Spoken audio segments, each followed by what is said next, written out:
സ്നേഹരാഗം ഭാഗം 39. ലേബർ റൂമിന് പുറത്ത് നിൽക്കുമ്പോൾ ദേവൻ്റെ മനസ്സ് അസ്വസ്ഥമായിരുന്നു. ലേബർ റൂമിനകത്തേക്ക് തന്നെ നോക്കി കയറിപ്പോയ നന്ദനയുടെ മുഖം അവൻ്റെ മനസ്സിൽ നിന്നും മായുന്നില്ല. അവൾ ഏതൊക്കെ അവസ്ഥയിലൂടെ കടന്നുപോയാലും തനിക്ക് അവളെ ഒരുപാട് ഇഷ്ടമാണ് എന്നവന് മനസ്സിലായി.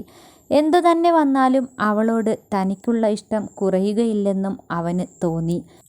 ഇങ്ങനെ തൻ്റെ കുഞ്ഞിനായാണ് താൻ പുറത്ത് കാത്തു നിൽക്കുന്നത് എന്നാണ് അവന് തോന്നിയത്.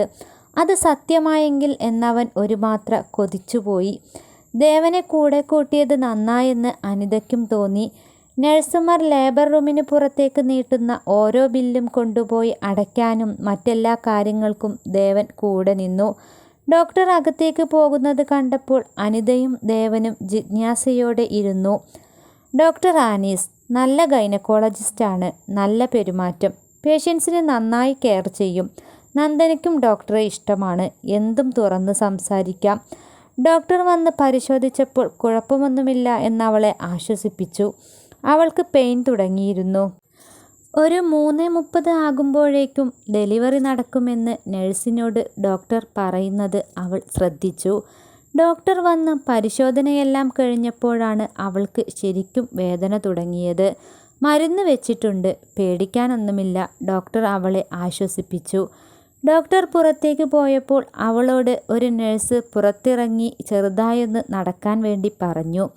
പെയിൻ കൂടുതലാകുമ്പോൾ വന്നാൽ മതി, അതുവരെ റൂമിലേക്ക് പോയിക്കോളൂ, മെലിഞ്ഞ ശരീരപ്രകൃതിയുള്ള ആ നഴ്സ് പറഞ്ഞപ്പോൾ അവൾ പതിയെ പുറത്തിറങ്ങി. ദേവൻ്റെയും അനിതയുടെയും കൂടെ റൂമിലേക്ക് പോയി. പോകെ പോകെ അവൾക്ക് വേദന കൂടിക്കൂടി വന്നു. ഭക്ഷണം കഴിക്കാനുള്ള സമയമായപ്പോൾ ദേവൻ പോയി വാങ്ങി വന്നു. പക്ഷേ അവൾക്ക് വേദന കൊണ്ടൊന്നും കഴിക്കാൻ തോന്നിയില്ല. അമ്മയാകാനുള്ള ഒരു സ്ത്രീയുടെ സഹനങ്ങൾ അവൾ തൊട്ടറിയുകയായിരുന്നു. അവൾക്ക് താങ്ങാവുന്നതിലും അപ്പുറം വേദന കൂടി വന്നപ്പോൾ അവളെ വീണ്ടും ലേബർ റൂമിലേക്ക് കൊണ്ടുപോയി. അവളുടെ കണ്ണിൽ നിന്നും പൊഴിയുന്ന ഓരോ കണ്ണുനീരും ദേവൻ്റെ മനസ്സിനെ ചുട്ടുപൊള്ളിച്ചു. അവളുടെ വേദനകൾ തൻ്റേതാക്കാൻ അയാൾ ശ്രമിച്ചു. അവളെ തൻ്റേതാക്കാൻ കഴിഞ്ഞില്ലല്ലോ എന്നയാൾ സങ്കടപ്പെട്ടു. കുറച്ചു നേരം ലേബർ റൂമിൻ്റെ പുറത്തെ കസേരയിൽ പിന്നിലേക്ക് തല ചായ്ച്ച് അവൻ ഇരുന്നു.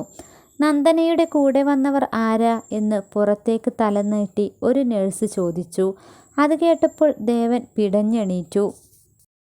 നന്ദന പ്രസവിച്ചു, പെൺകുഞ്ഞാണ്. വാതിലിന് പുറത്തേക്ക് തല നീട്ടിക്കൊണ്ട് ഒരു നഴ്സ് പറഞ്ഞു.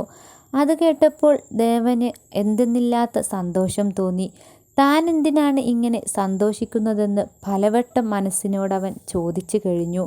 ഉത്തരം കിട്ടാത്ത ആ ചോദ്യം അവിടെ തന്നെ കിടക്കുകയാണ്.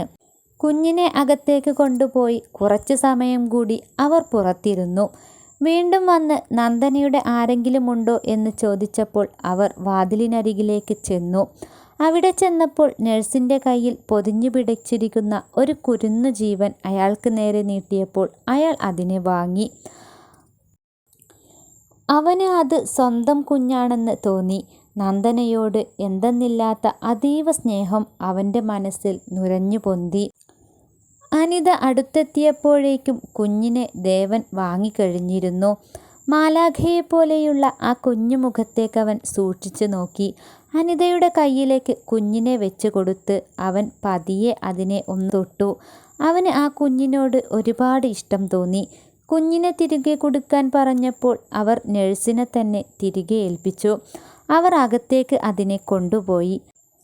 അവൾ നന്ദനയുടെ ജീവിതത്തിൽ വെളിച്ചം കൊണ്ടുവരട്ടെ. ദേവൻ ചിരിയോടെ അനിതയെ നോക്കി. അവളുടെയും മനസ്സ് നിറഞ്ഞു. ദേവൻ എന്നും തൻ്റെ മകളുടെ കൂടെയുണ്ടായിരുന്നെങ്കിൽ എന്നവർ ആശിച്ചു. അവൻ്റെ സ്നേഹവും പരിചരണവും അവർ ശ്രദ്ധിക്കുന്നുണ്ടായിരുന്നു. ദേവന് നന്ദനയോടുള്ള ഇഷ്ടം മനസ്സിലാക്കാൻ പറ്റിയില്ലല്ലോ എന്ന വേദന അനിതയുടെ ഹൃദയത്തിൽ തങ്ങി നിന്നു. നന്ദനയെ റൂമിലേക്ക് മാറ്റി. തൻ്റെ അരികിൽ കിടക്കുന്ന മാലാഖയെ അവൾ കണ്ണിറച്ച് കണ്ടു. ആ കുഞ്ഞിൻ്റെ വരവിനു വേണ്ടിയാണ് ആത്മഹത്യ പോലും ചെയ്യാതെ അവൾ പിടിച്ചു നിന്നത്. അവളുടെ വരവോടുകൂടി തൻ്റെ ജീവിതത്തിന് പുതിയ അർത്ഥമുണ്ടായി എന്നവൾ വിചാരിച്ചു. ദേവനുണ്ടായതുകൊണ്ട് വലിയ കഷ്ടപ്പാടൊന്നും ഉണ്ടായില്ല, അനിത നെടുവീർപ്പോടെ അവളോട് പറഞ്ഞു. അവൾക്കും അവൻ തങ്ങളെ എത്രമാത്രം സഹായിക്കുന്നുണ്ടെന്നും തങ്ങളോടുള്ള ഇഷ്ടത്തിൻ്റെ ആഴവും ഇതിനിടയിൽ തന്നെ മനസ്സിലായി കഴിഞ്ഞിരുന്നു. അവൾക്ക് ഒരു ചൂട് ചായ കുടിക്കണമെന്ന് തോന്നി. അപ്പോഴാണ് ദേവൻ അകത്തേക്ക് വന്നത്. അവൻ്റെ കയ്യിൽ അവൾ ആഗ്രഹിച്ചതുപോലെ ചൂട് ചായ ഉണ്ടായിരുന്നു. ദേവേട്ടന് തൻ്റെ മനസ്സറിയാനുള്ള എന്തോ ഒരു ശക്തിയുണ്ടെന്ന് അവൾക്ക് തോന്നി. അത് തന്നെ എത്രത്തോളം ആ മനസ്സിൽ കൊണ്ടു നടക്കുന്നത് കൊണ്ടാണെന്നും അവൾക്ക് ആ നിമിഷത്തിൽ തോന്നി. അർജുൻ ബാങ്കിൽ പോയി കഴിഞ്ഞാൽ പിന്നെ കീർത്തന ഫോണിലും ടി വിയിലും നേരം പോക്ക് കണ്ടെത്തിയിരുന്നത്. ബാങ്കിൻ്റെ വർക്കിംഗ് ടൈമിൽ അവനെ വിളിച്ചാൽ അവൻ ഫോൺ എടുക്കാറില്ല. അത് അവൻ്റെ ജോലിയെ തടസ്സപ്പെടുത്തും. അതുകൊണ്ട് തന്നെ കീർത്തന അങ്ങോട്ട് വിളിക്കാറുമില്ല. അർജുൻ സമയം കിട്ടുമ്പോൾ ഇങ്ങോട്ട് വിളിക്കാറാണ് പതിവ്. അവൾ ഹാളിൽ ടി വി കണ്ടുകൊണ്ടിരിക്കുകയാണ്. ശ്രീകുട്ടി ഊണ് കഴിഞ്ഞ് ഉറക്കമായി. അവളുടെ സ്കൂൾ അഡ്മിഷൻ്റെ കാര്യം അർജുൻ റെഡിയാക്കിയിട്ടുണ്ട്. അടുത്ത ആഴ്ച മുതൽ സ്കൂളിൽ പോകാമെന്ന് തീരുമാനിച്ചിട്ടുമുണ്ട്. ഉച്ചയ്ക്ക് ഉറങ്ങി എണീക്കുമ്പോൾ കീർത്തന പറയും, ഇനി സ്കൂളിൽ പോയി തുടങ്ങിയാൽ എന്തു ചെയ്യും ഉറങ്ങാൻ? അപ്പോൾ ഞാൻ ഉറങ്ങുകയില്ല, അവൾ കള്ളച്ചിരിയോടെ പറയും. അത് കേൾക്കാൻ കീർത്തനയ്ക്ക് ഒരുപാട് ഇഷ്ടമാണ്. കോളിംഗ് ബെൽ ശബ്ദിച്ചപ്പോൾ ആരാണ് ഈ നേരത്ത്, അതും ഈ വീട്ടിലേക്ക് എന്നവൾ ഓർത്തു. അവർ ഇങ്ങോട്ട് താമസം മാറിയത് ഫ്രണ്ട്സുകൾക്ക് പോലും അറിയില്ല. അതും ആലോചിച്ച് വാതിലിനരികിലേക്ക് നീങ്ങി. ഡോർ തുറന്നപ്പോൾ രഞ്ജിത്തും ഗായത്രിയും നിൽക്കുന്നു. വരൂ, അകത്തേക്കിരിക്കാം. നിറഞ്ഞ ചിരിയോടെ അവൾ അവരെ അകത്തേക്ക് ക്ഷണിച്ചു. അവർ ഹാളിലേക്ക് കയറി. ശ്രീകുട്ടി ഉറങ്ങിയോ? ഗായത്രി ചോദിച്ചു. ഉവ്വ്, കീർത്തന പറഞ്ഞു. സ്കൂളിൽ അഡ്മിഷൻ്റെ കാര്യം ശരിയായല്ലേ? അർജുൻ പറഞ്ഞിരുന്നു. രഞ്ജിത്ത് പറഞ്ഞപ്പോൾ അവൾ ഒന്ന് മൂളി. ചായയോ ജ്യൂസോ എടുക്കാം, അവൾ പറഞ്ഞുകൊണ്ട് കിച്ചണിലേക്ക് പോകാൻ തുടങ്ങി. വേണ്ട, ഊണ് കഴിച്ചതേയുള്ളൂ, അവൻ അവളെ തടഞ്ഞു. അപ്പോൾ അവൾ അവിടെ തന്നെ നിന്നു. ഞങ്ങളൊരു കാര്യം പറയാൻ വന്നതാണ്.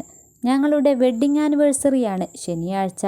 അന്ന് വൈകുന്നേരം ഒരു പാർട്ടി സംഘടിപ്പിക്കാമെന്നാണ് തീരുമാനം. ഹൗസിംഗ് കോളനിയിലെ എല്ലാവരെയും ക്ഷണിച്ചിട്ടുണ്ട്. നിങ്ങളെയും പ്രത്യേകം ക്ഷണിക്കുന്നു, വരണം, രഞ്ജിത്ത് പറഞ്ഞു. പുറത്തേക്കിറങ്ങി എല്ലാവരെയും ഒന്ന് പരിചയപ്പെടണമെന്ന് കീർത്തനയും വിചാരിച്ചിരുന്നു. അതിനെന്താ, ഞങ്ങൾ എന്തായാലും എത്തും, കീർത്തന സമ്മതിച്ചു.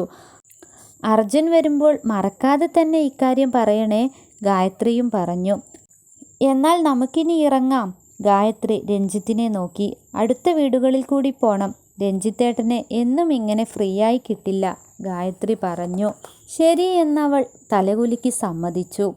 പോകാൻ തുടങ്ങുന്നതിനിടയിൽ കീർത്തന രഞ്ജിത്തിനെ ഒന്ന് നോക്കി. കാണാൻ സുമുഖനാണ്, ഒരു പ്രത്യേക ഭംഗി. ഗായത്രി സുന്ദരിയാണ്, എന്നാലും ഒരു പടി കൂടി രഞ്ജിത്താണ് മുകളിൽ എന്ന് തോന്നും. അവൻ്റെ കണ്ണുകൾക്ക് പ്രത്യേക ആകർഷണമുണ്ട് എന്നവൾക്ക് തോന്നി. ഒരു നിമിഷം അവളുടെ കണ്ണുകൾ അവൻ്റെ കണ്ണുകളിലായി ഉടക്കി. അവൾ വേഗം മിഴികൾ പിൻവലിച്ചു. അവർ യാത്ര പറഞ്ഞിറങ്ങി. ഏറെ നേരം കഴിഞ്ഞപ്പോഴും അവൾക്ക് ആ കണ്ണുകൾ അവളുടെ മനസ്സിൽ തന്നെ തറച്ചു നിൽക്കുന്നത് പോലെ തോന്നി. എന്തേ തനിക്കിങ്ങനെ തോന്നാൻ എന്നവൾ പലയാവർത്തി മനസ്സിൽ ചോദിച്ചു. അതിന് അവൾക്ക് ഒരുത്തരവും കിട്ടിയില്ല.